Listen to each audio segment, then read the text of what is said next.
everybody and welcome back to my channel. So today I'm going to be doing a bit of a sketchbook spread here, and inspired by my recent horticulture studies, I'm actually going to be filling the sketchbook spread with flowers. Now these flowers are specific varieties that I am actually learning, and I'm trying to learn the botanical names as well for my course.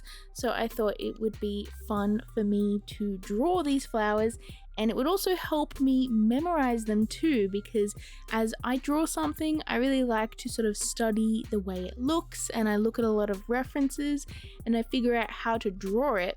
And then like later on when I see the thing, it actually brings me back to that drawing in my mind, and I remember it a lot easier. Because like with an artist's mind, I just find it the best way for me to memorize stuff. And then when I'm gonna write down the botanical and the common name for each of these varieties here, and that'll also help me memorize, you know, the spelling and just the strange botanical names, because they are in Latin and they can be difficult to remember. So yeah, this is a way for me to study a little bit as well as making fun art, because I really love drawing plants and nature kind of stuff as it is.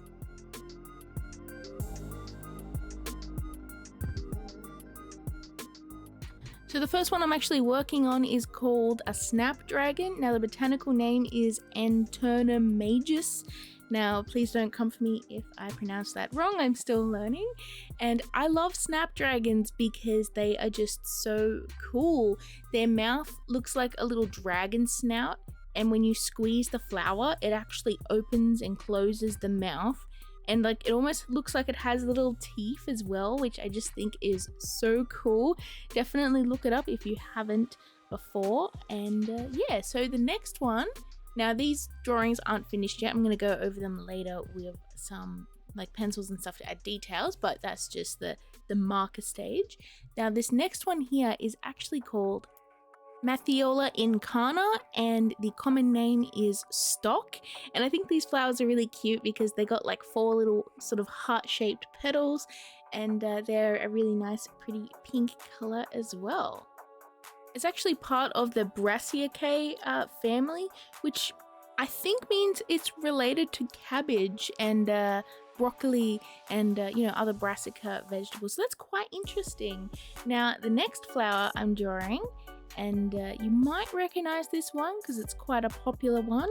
It's the common name is pansy, and I actually have these growing out the front of my house at the moment, and I love these because they have like these little almost creepy faces on them, if you can see. And the botanic name is actually Viola X Witrockiana. It's a hybrid, and I just think that that's really interesting. But these are very common, and you can get these in all kinds of colors. And yeah, these are one of my favorite flowers. I just think that their faces are just cute and slightly unsettling, which I just think is really cool. I also believe these flowers are edible, though I have never actually tasted them myself, but I've seen people on TikTok using them to decorate like little cookies and like salads and stuff like that. So that's interesting. Never tasted them, but I have grown them a fair bit, so yeah. So the next one is actually another flower. Surprise, surprise, more flower. And this one is called a fairy primrose.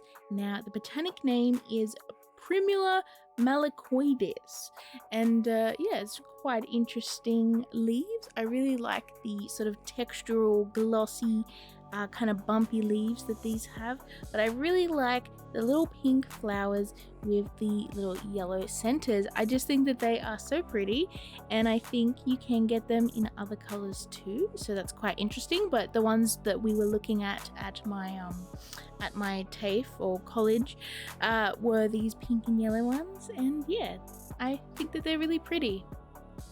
Now every time I hear the name Primrose, I just think of the Hunger Games, you know, the first Hunger Games movie where they were like, Primrose Everdeen. Don't tease me for saying that, but every time I see this flower or I see the name of it, it just makes me think of that line, which was kind of funny, honestly. I haven't said that to anyone, but yeah, it just reminds me of the Hunger Games. So I guess that's a way for me to remember it as well, because every time I think of it, I think of that line in that movie and it's stuck in my head. But yeah, that's, to me, that's like the Hunger Games flower, but not really. Don't say anything. Don't say that to anyone else.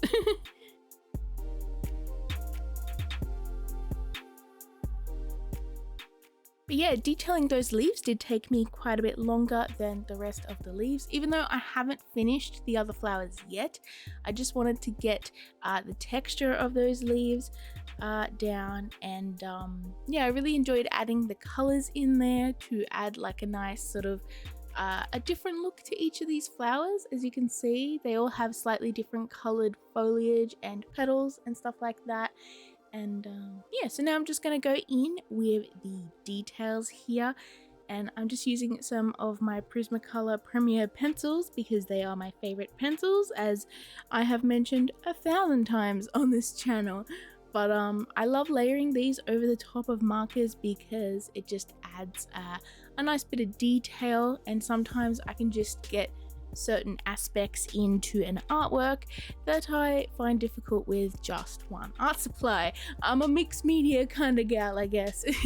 And I just find it really satisfying, especially when I add like little shadows or highlights, or just go around the outside of a shape like a petal just to refine it a little bit.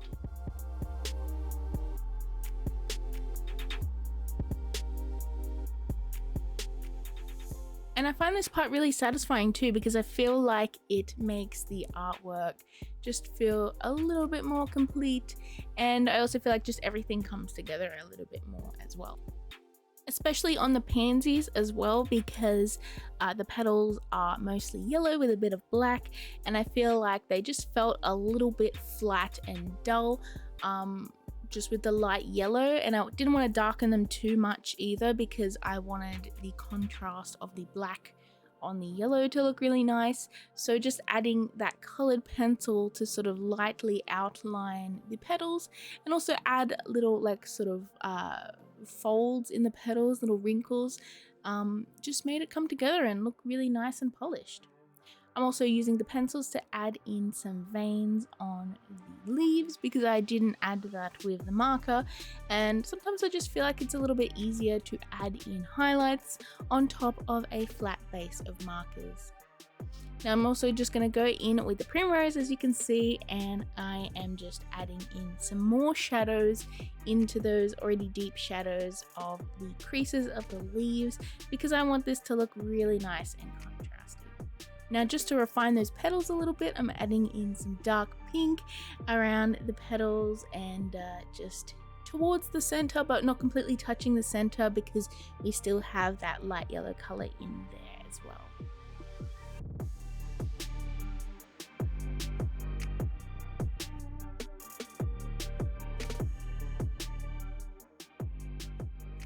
So yeah, after I finished doing more details with my colored pencils, I decided I want to write the name of these plants, the botanical name and the common name near them. So as you can see, we have Anthurnum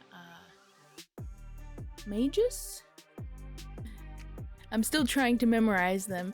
And yeah, we have the others as well.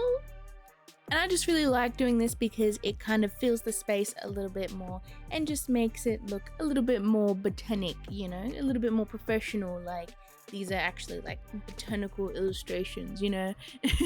And yeah, I think it was really fun to do this little sketchbook page. So yeah, here is the final results, and after I did those names, I actually decided to just fill in the space a little bit more with some petals of the same colors as the flowers, and I just think it makes it look a bit more colorful and fun to look at. So anyways, thank you guys so much for watching this video. I hope you enjoyed this little sketchbook session. I had a lot of fun talking about plants and making art, and I hope you enjoyed watching it as well. Hope you'll have a lovely day. Please stay safe out there, and I shall see you in my next video. Bye everyone.